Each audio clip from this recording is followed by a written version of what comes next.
I'm so very excited to be hosting this marquee panel for the Star Trek First Contact feature film, which debuted in theaters 25 years ago this year. It debuted before Mika Burton debuted.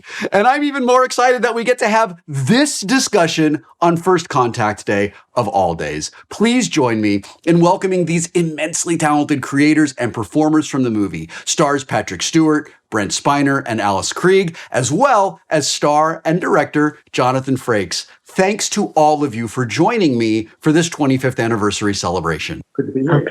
Thank you, Will.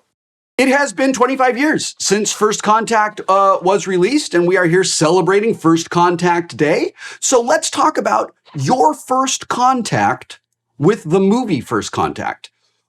Where did the idea come from to do a standalone next-gen era movie?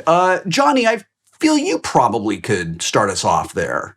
I was under the impression that after Generations, which we shared the screen with the original cast, Paramount decided to continue with our cast, and Brannon Braga and Ron Moore and Rick Berman were kept on as writers and storytellers.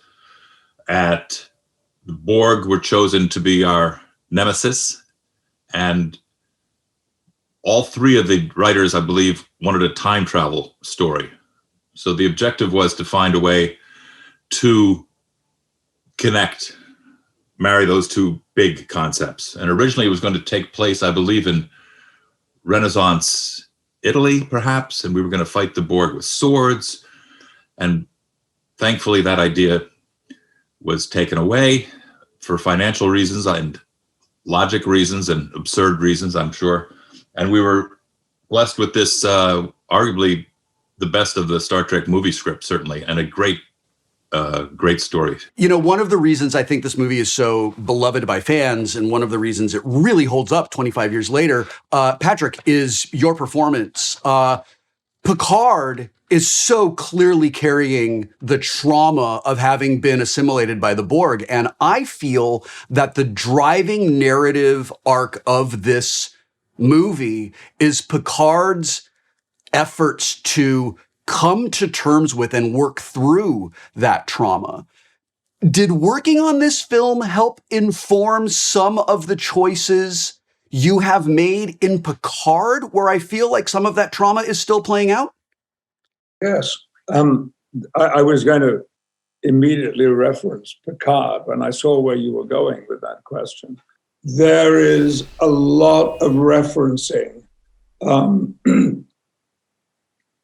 Picard as a Borg character, and there is enough evidence in that to show that he is still profoundly disturbed by what happened to him, by that experience. And so, Johnny, we might find some way that we could, we could introduce these elements again into Picard. Yeah, that's exactly what was spinning in my head as you were suggesting it. Because one of the great successes of the first season of Picard, I thought, one of the great moments was the moment you shared with Jerry, or with 7 of 9, as we call her, about your shared experience with the Borg. And it was brief, but it was so powerful and pithy and loaded from both of you, I thought. Johnny, you had directed several episodes of Next Generation by the time First Contact rolled around. We are talking about you directing episodes of Star Trek Picard. Everyone in the world knows that you are our favorite director. How did you get chosen for First Contact? How did that process play out? Talk me through that. I believe, if the urban myth is true, the movie was offered to Ridley Scott, who obviously was not interested in doing Star Trek VIII. John McTiernan, the same story. And as I understand it, Sherry Lansing, who was the head of Paramount at the time, told Rick Berman, who was the keeper of the reins, why don't you hire who you like? And so there was one caveat, that the director that they hired had to be approved by now Sir Patrick Stewart. So Rick said, I'd really like you to do the movie, but Patrick's going to have to approve you. So Patrick and I had lunch at Jerry's Deli in Studio City. Remember this, Patrick? And he said, I'm okay with you directing the movie. I was told that I had to make it official with you. And it was, it kind of changed my life. I believe we both had Reuben sandwiches.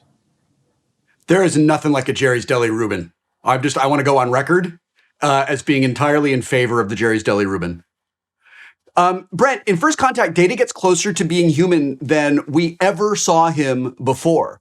There are a couple of great moments where he gets these patches of human skin and reacts to the skin being stimulated. It's creepy and unsettling.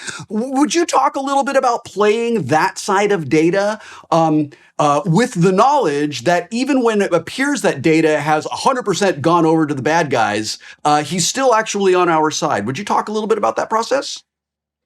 I think that involved the ever popular emotion chip as well. He was accessing the emotion chip too, which allowed him to be more human.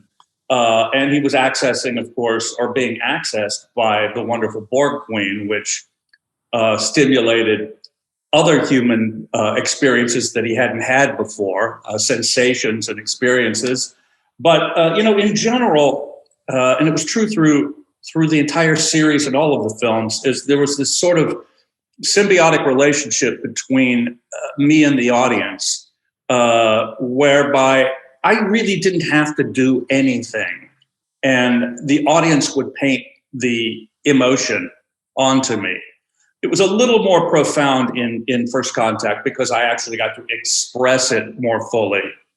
And it was a relief. It was fantastic. It was. I thought it was a great invention. A lot of people didn't like the emotion chip, but I did because I thought it was really rare that a character who's been one thing for as long as I had been suddenly was able to change almost completely, and it just afforded me so many more opportunities. We're very lucky to have with us today Alice Krige. Alice, you are the Borg Queen, an original creation for this film. Your character is as iconic as Khan or Gul Dukat or Q. You had mentioned to me earlier before we were rolling that the Borg Queen was a gift. I feel that way about my character on Star Trek, and I would love for you to talk a little bit about that and talk a little bit about the process that led to you being cast in this film. My agent called me one day and she said, here are some sides for the next Star Trek movie. Now, I have a confession to make that I had never seen an episode of Star Trek. And I said, okay. And I said, but where's the script? And I said, I can't go in without a script. And she said, no, you don't understand. No one sees a script. So I thought, okay. And I had a friend who wrote for Star Trek, he and his wife. It was not his main job, but some of his writing was. And so I ran over to his house and I watched all the Borg episodes that he had, because he had everything on tape. And I learned my lines and I went into Paramount and there was Jonathan and Junie Lowry. And I did the 3 scenes.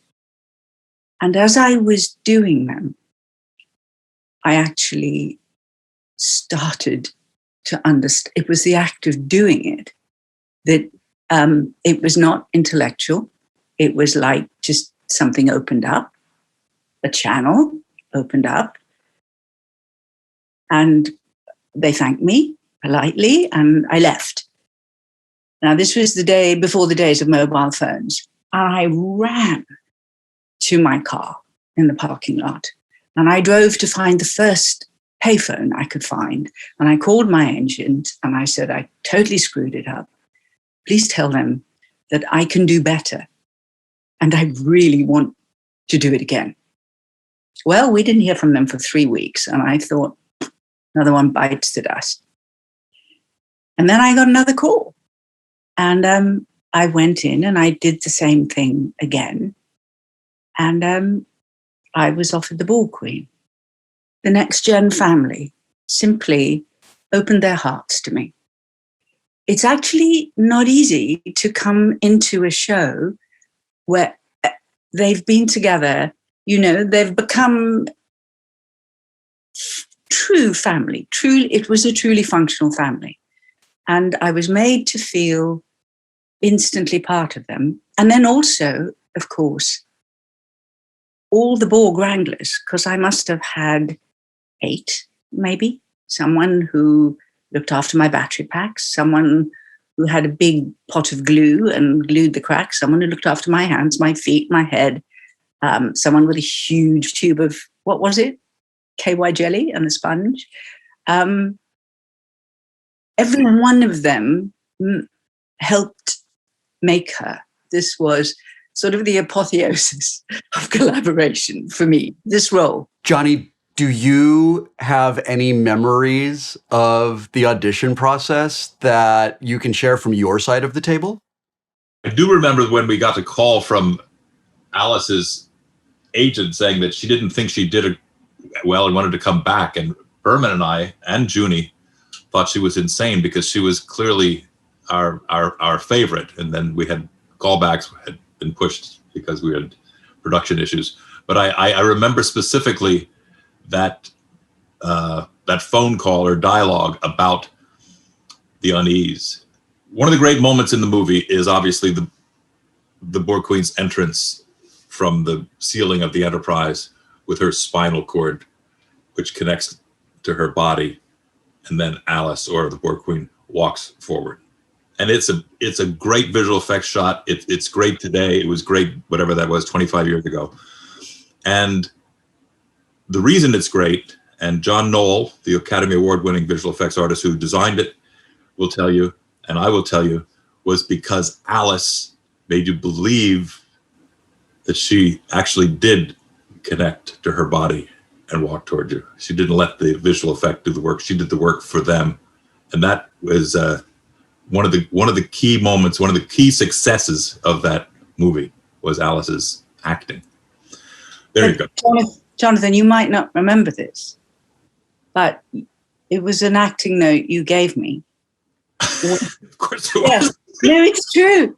When her head dropped into her body and the fasteners clicked in, you said, go, just register the docking of the two parts. And that actually was a note you gave me, or a suggestion you very kindly made. And that sells the moment, actually. You're a love. No, it's true. Patrick, you got to do some incredible scene work with Alfre Woodard, who is sensational in this movie. She played Lily. I wonder if you could talk a little bit about working with her and maybe share some of the things she brought to those scenes that you two had together. Well, primarily, she brought an emotional openness and honesty that I think had always been a principal objective of the cast of Next Generation and of our movies when we began making them. But she was, there was a worldly quality about her and an experience of life that she had that was so very different from the crew of the Enterprise. And that had a direct impact on how I played the scenes with her. Because, I mean, not that I'm suggesting I faked stuff, but I felt there was a challenge to really search into heartfelt emotion and feelings. And that is what made all of my moments with her so memorable and telling. And we never, ever managed to do anything like that again, did we, Jonathan? No, we with didn't. Alfred? No, and it's it's one of those little sadnesses I have that, something else didn't show up that could have involved Alfred. Johnny, there is a potentially apocryphal story that it was on the set of this film where you earned the moniker Two Takes Frakes. I've known you longer than this movie has existed, yet this is the first time I've ever heard of you called Two Takes Frakes. You've directed me, which is weird when Two Takes Frakes and One Take Wheaton come together. It's going to be the summer blockbuster. Would you shed some light onto how you got the Two Takes Frakes moniker? I would be happy to. One would think that Two Takes Frakes suggests that I work fast. That's what I believed, yes. Yeah. The truth is that somewhere during the early filming on First Contact, I printed take one and I said, let's move on, because it was, I thought it was great. Yeah. And the line producer, whose name was Marty Hornstein, came and whispered in my ear and said, when you're doing a movie for a studio, you have to print at least 2 takes. Really? So I quoted our dolly grip, O.T. Henderson, who said, if it was so great, print take one twice. He said, no, it's not going to work like that. So we had to... I love that. So hence Two Takes Frakes, where I learned... So you've directed a lot of features since then. Does Two Takes Frakes still exist? Oh, yeah. All right, good to know. And it exists on TV as well. Two Takes Frakes on Picard? Yes. But now, especially during the COVID world, we generally do at least 2 takes before we cut because of the nightmare that is the protocols. Right. Yeah. And it's so different now shooting digitally than in those days where we were on film and we had to worry about rollouts. Exactly. Brent, at the very beginning of First Contact, Data just literally takes a bunch of bullets for his friends and crewmates on the Enterprise. He risks his life frequently to save his friends without question, and ultimately he sacrifices his life in Nemesis. Do you think Data's humanity manifests most in his willingness to sacrifice? I think that is the ultimate act of humanity from Data, and it's part of his programming as well. I mean, that's what Dr. Soong put in him, was this ultimate, ability to sacrifice himself for his friends. And but let me tell you one other. You mentioned the bullets that Data took. Yeah. That was the scene where Alfred shot him several times with a machine gun or something, and or some kind of gun. But this is also a story about old two takes. We were in a missile silo for that scene. Whoa. In Arizona, and Patrick and I were standing aside the missile on a platform that was very high in the air. And as typically whenever I worked with Patrick on a high platform, he knew and knows that I am terrified of heights, and so he would be bouncing on it just to try to, terrify me, which he did. So the deal was, in that scene, Alfred, or her character is Lily, is firing at us, and I say to the captain, "I'll take care of it," or something like that, and I jump off the platform and sail through the air down to the ground, and then she shoots me and nothing happens. But when we shot that initially, it was my stunt, the stunt person who did my stunts, Brian, I can't remember his name right now, but he was terrific, and he could do anything. They called him the human bouncing ball. He was fantastic. And he did that jump. And Jonathan shot him coming down from the missile silo and then it cut to me. So I didn't have to jump, 50 feet. And so they printed all of that and looked at it. And Jonathan came to me and said, "Listen, you can tell it's not you. You're going to have to do it." And so we went to a soundstage and they put me in a harness, and they said, we're going to take you up 3 feet or whatever, just so you see what it feels like. And then bring you down, and then we'll take you up a little higher and bring you down, and then take you all the way to the top of the soundstage. And I was in a panic. I mean, really, I hate heights. I mean, it's odd, all those years we spent in the Enterprise, but it's true. And so we got to film that sequence. They put me in the harness. They took me up 3 feet. I hated it.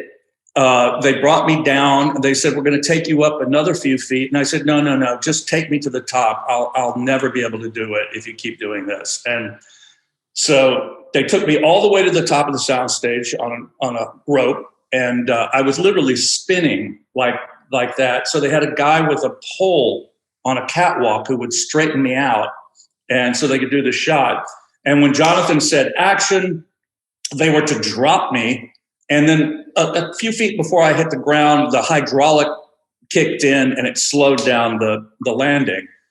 And so Jonathan said action, and they let go, and I had to focus and be Data. And that was the only thing I could do, because if I was being me, I would have screamed.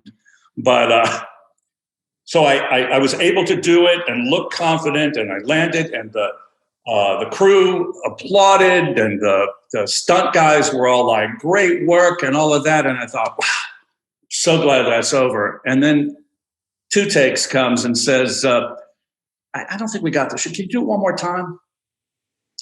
Thank you, John. And we did. I had to do it a second time. And so now when you see the shot, you can slow it down and you'll see it is actually me coming down that missile silo. That must have been like, I'm sweating listening to you recount that experience. Well, it was terrifying. It really was. I don't like standing if I can help it. You know? I know. Yeah. Alice, Brent, and Patrick, your 3 characters share the pivotal scene of the movie when Picard is willing and ready to give himself back to the Borg. Right before Picard and Data team up, we find out Data's really on our side and they sabotage the Queen. It's such an incredible moment in the film. It's such an incredible moment in the history of the Star Trek franchise. I would love for you to talk about that scene in particular and the other scenes that you had together, the 3 of you. And Alice, I would love it if you would start us off. It was a wonderful scene because it was the first moment. I mean, if I talk about it from the point of view of an actor, in all the build-up we've had, it's the first moment that the Queen and Picard actually come face to face with their shared history. Just as an actor, the arc of the writing of the scene was wonderful because it's an extraordinary journey through the scene from where it starts to where it ends. Just a beautifully written scene and great to do because it's one of those scenes that does itself if you let it, if you don't mess with it. And I think we did it quite late in the shoot. So I think that there was a sense that everyone had really settled into the story. Was this shot over that sequence? Was that shot over several days? Was it in a day? Do you remember? We worked an 18-hour day. Wow. It was 18 off, 18 working and 9 off, 18 working and 9 off. So frankly, by that time, I was just floating. I had lost track of day or night because we literally worked 18 on, 9 off, 18 on, 9 off. So day and night got scrambled, which was great because that was like the Borg headspace at that point. Yeah. I was just floating, which was a wonderful feeling. It feels like that is energetically appropriate for the Queen as well, because you're at a point where it seems like everything's going her way. Everything that she has pushed for this moment to represent is going to happen. Everything is going according to plan, and then Data says, actually, it turns out not. Talk about that moment, Brent. Well, it was an incredibly satisfying thing to play. I haven't seen the film in a long time, but I don't remember. Did Picard didn't know? He thought I was gone too, or Data. Yeah. We all thought. The audience thinks you're gone. Everyone thinks you're gone. So does the Queen. Who knew that she would have a blind spot? I mean, she gets hoist on her own petard, doesn't she? That's right. You know what? It's such a satisfying script all the way around. I mean, that moment, of course, was wonderful to play and climatic, but I thought the whole script was unusually satisfying for all of us. We all got to play things that were a dream to do, and they all landed so nicely. And even the denouement to that scene, the scene after Picard kills the Borg Queen, or pulls her down, or Data pulls her down into whatever the substance is that destroys her. But the denouement sequence with Picard and Data, when Picard snaps the spine. And we talk about Data having been tempted in that moment. And was he ever really on her side? And just that beautiful line, I don't remember the specific number, but it had to do with a very infinitesimal amount of time that he actually considered it. It's like 0.68 seconds, I think, is the number, something like that. Just a beautifully written piece by, Rick and Brandon and Ron just did a fantastic job with the script. After he says 0.68 seconds, he says, which is an eternity for an android. An android, yeah, exactly. Johnny, First Contact has this incredible challenge in that it is the first purely Next Generation movie that there are expectations. And you have the challenge of satisfying the existing fan base, bringing a feature film to a wider audience, making a feature film that feels like a feature film, that doesn't just feel like a big episode.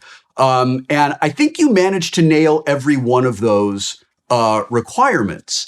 And one of the reasons that I think you managed to do that is that there are these great action beats and comedy beats in the movie. We were talking about Marina being drunk with James Cromwell. It's chef's kiss brilliant. Were you and the writing team, were you striving for that level of comedy in the film? And did you make deliberate choices that were like, listen, this is a film, we need to do it this way, as opposed to the way we would do it if we were doing this for TV? The last part of the question, absolutely not. I think you try to do that with anything. If the script is smart enough to pepper in levity, we have a policy on Star Trek: never cut funny. Funny is money. It was in the script. The stuff is all in the script. Even when Data turns, the moment in Patrick says, may I suggest you turn off your emotion chip? Data does his thing, and Picard says, sometimes I envy you. Or Lily saying, Borg sounds Swedish, she says. Yeah. I mean, it's wonderful stuff in it. And it also gives a chance to rebuild. I mean, if you have a breath or a laugh or a smile, then you can start to rebuild the drama again, instead of trying to pretend that it goes in one direction. It's more musical. Patrick, I want to give you one of our last questions. As I mentioned at the start of this panel, it is the 25th anniversary of Star Trek First Contact. What do you think it is about this particular film that has kept it so fondly in the hearts of so many Star Trek fans for so long? There was an intimacy and an openness and a true collaboration with Jonathan and the whole cast, the principal cast of First Contact. And that coupled with the extraordinary script that we've been given, really outstanding, with so much subtlety and ambiguity in it as well, which wasn't, I think, a quality that showed up very often in Star Trek, The Next Generation. There were a handful of great memories from those, 28 years that we spent on Star Trek, The Next Generation. But First Contact is a memory that when I think of it, and when I think of watching it tonight, it just makes my body smile at the recollection of it. When you have trust in those that surround you, when you know that they're going with you on this journey, that they too understand the requirement for courage and bravery and taking risks, what a difference that makes. Because if that isn't there, if you suspect there might not be trust, there might not be safety where you are, that's not productive. Am I right?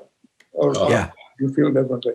Can I say something? Yes, please. Which is that as an outsider coming in, to me, that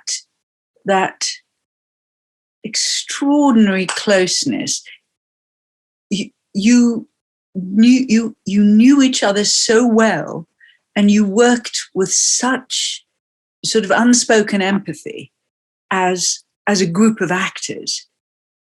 It was an exceptional situation to walk into. But there was another layer that impressed and moved me greatly, which was that I felt that the crew was pulling so hard to support what everyone was doing. I felt, Jonathan, as if they felt it was really, really, really important to be there for you every moment. I mean, that was what I, as a stranger, felt coming in. So when the actors are working with that kind of synergy, it's fabulous. Add to that a crew that is invested in this process. I mean, one always goes and puts one's best foot forward and does one's best work. But this was something above and beyond from everyone.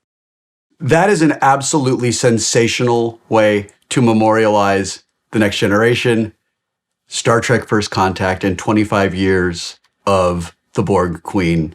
And I am so grateful to you for everything that you just said. Star Trek is such a family. It is such an incredible family. On that note, thank you all so much for stopping by to look back at this amazing Star Trek film, and I hope to see you all again in person very soon. Remember, everyone at home, today on First Contact Day, we are reviving our Star Trek United campaign where you can pitch in and support. For every person who tweets the hashtag StarTrekUnitedGives, Paramount Plus will donate $1 to organizations who do the real-world work of championing equality, social justice, and the pursuit of scientific advancements. Patrick, Johnny, Brent, and Alice, thank you again, and happy First Contact Day. Well done. Thank you, Will.